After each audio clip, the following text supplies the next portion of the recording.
Sinampahan ng kasong estafa ang ilang deconsolidator matapos abandonahin ang balikbayan boxes ng kanilang customers. Ang natenggang pasalubong sa Bureau of Customs umabot na sa higit 700 kahon. Sa frontline ng balitang yan, si Marian Enriquez. Mismo ang dating OFW na si Maribel ang kumuha ng balikbayan box para sa kanyang pamilya sa warehouse ng Bureau of Customs sa Maynila. Enero niya ito ipinadala sa kanyang pamilya habang nasa Kuwait. Dumating ito noong Abril pero nakauwi na siya't lahat noong Hunyo, hindi pa rin na i-deliver sa kanyang pamilya ang balikbayan box. Binigyan lang sa akin resibo. Tapos, January 29, 2023. Tapos ngayon ko lang makiklaim, anong months na? October, 9 months. Wala sa akin na dapat makuha ko dapat na mas maaga, na maaga makuha ng pamilya ko. Pero paano pa yung pudrito? Bulok na. Ano sabi daw sa inyo? Babayaran daw ko, no? May asa ka ba? Sarado na nga sila. Kwento pa ni Maribel, nagbayad siya ng halos 4,000 pesos sa kumpanyang Mediacom pero nagpalit ito ng pangalan at naging Pinoy Network Cargo. Hindi na tuluyang niya i-deliver ang bagahe. Nagrenta pa siya ng van para makuha ito. Si Elena naman, 3 balikbayan boxes ang inaasahan mula sa anak na nasa Kuwait. December 2022 pa niya ito ipinadala. Pero ngayon, 2 pa lang ang nakukuha. Hindi ko alam kung saan napunta. Dapat talaga 3 siya. Anong gagawin niyo ngayon, ma'am? Ay, waiting na lang tayo kung kung update sa atin, kung may darating pa or may makita pa sila dyan na may box akong naiwan.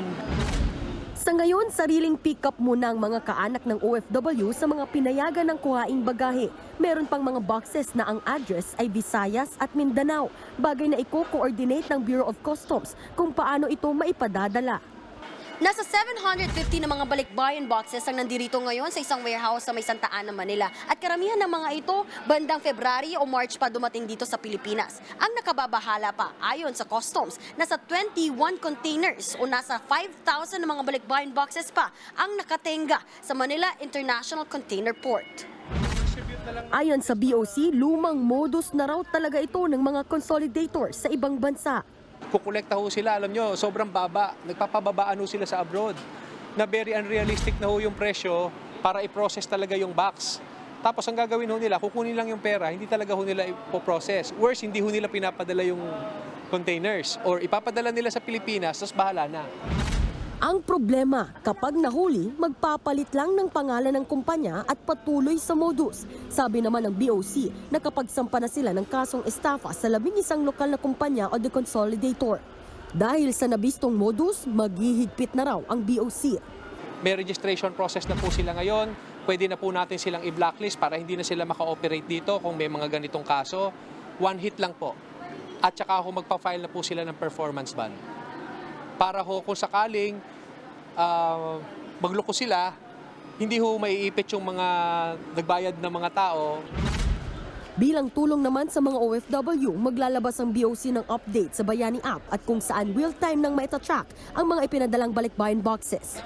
Maglalaman din ito ng mga accredited na consolidator at deconsolidator. Hinihimok din nila ang mga biktima ng modus na magreklamo sa kanilang hotline. Nagbabalita mula sa Frontline, Marian Enriquez, News 5. Mga kapatid, Cheryl Cosim po. Iba na ang may alam at may pakialam sa panahon ngayon. Para sa tuloy-tuloy na balitaan sa Frontline, mag-follow at mag-subscribe sa social media pages ng News 5.